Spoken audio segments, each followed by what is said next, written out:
Hej og velkommen til denne video. I dag, der vil jeg forklare lidt om det her med at være YouTube-partner i Danmark og hvilke fordele det giver. Men også at YouTube har åbnet op for den danske afdeling af YouTube.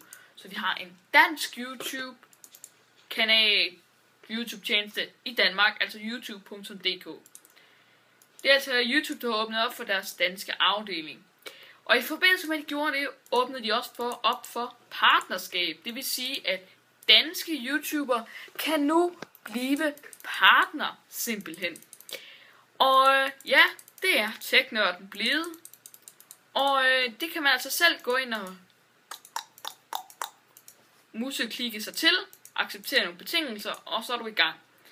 Og hvis der var nogen, der havde lyst til det, så er det youtube.com/partner. Get started, acceptere betingelser, gå i gang. Yes. Men det, der er fordel ved det her partner-ting, det er, at man har mulighed for nogle forskellige ting sådan bag kulisserne. Blandt andet så har man mulighed for at lægge sådan et miniatyrbillede ind på sin video. For vi kender godt alle sammen det her på YouTube, hvor man lige kan se sådan en lille preview af den her video. Sådan en lille billede, der er håndplukket fra videoen, som YouTube har gjort. Men man har så mulighed for at lægge sit eget billede ind. Så det kan være, at man har lavet et logo, eller episodeskilt, eller andre ting, som faktisk forklarer, hvad den her video går ud på. Og det er også det, man sådan kan se, når man kigger på YouTube, der adskiller fårene fra bukkene. Man har også mulighed for at lægge en video op, og så sige, at den skal udkomme i morgen kl. 2 her i Danmark. Så man har mulighed for at sådan time videoer, hvornår de kommer ud. En tredje ting, man også har mulighed for, det er, at man kan tjene penge på sine videoer. Og det gør YouTube, eller Google, som står bag YouTube, ved at de lægger de her reklamer ind. Det kan enten være en reklame, der lige kører 5 sekunder inden din video, hvor du så kan springe over reklamen.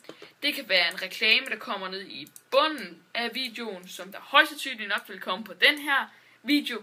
Så kan det også være en reklame sådan herover, eller det må være herover, når det bliver spejlvendt.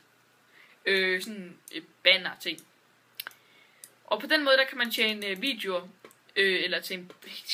tjene penge på sine videoer. Det er sådan der. Og det gør det altså muligt for at tjene på det. Og det er altså ikke særlig meget, man får. Har jeg i hvert fald hørt. Hvad skal man sige? Man får også en ekstra mulighed. Det er, at du får dine søgeresultater i videoer lidt højere op, når man er YouTube-partner. Du har mulighed for at lægge op i mere end 15 minutter. Du har uanet, plads, tid til at lægge videoer op. Du kan lave dem lige så langt, du har lyst til. Og når du bliver lidt mere kendt, så kan du få sådan et banner. Sådan man har set på de store YouTubere, så er det sådan en banner ovenover deres videoer. Sådan aflang banner. Hvor man kan klikke på, så bliver man sendt til kanalen.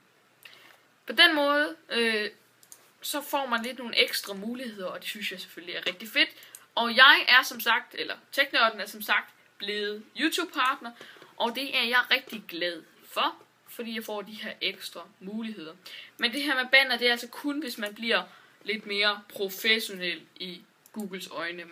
Man har mange subs, og ikke mange views, og lægger videoer op dagligt, eller regelmæssigt i høj kvalitet og sådan lidt.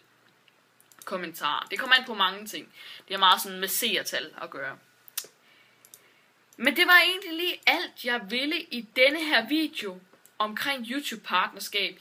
Men også, der var lige en sidste ting egentlig, at det bliver kørt meget op det her med selskaber. Man skal være hos et selskab. Der er en lang række forskellige. Så skal du ansøge og sådan noget copyright strike. Det bliver kørt helt vildt op, som om det er så svært. Men det er det altså ikke nu. youtube.com/partner og get started, og så er du i gang. Så nu er det altså ikke betinget, at du skal være hos et selskab. Eller, partnerselskab. Et eller andet i den retning der.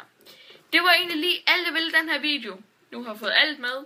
Så må I have det rigtig godt, til vi ses en gang i den næste video. Kan I have det rigtig godt. Hej hej.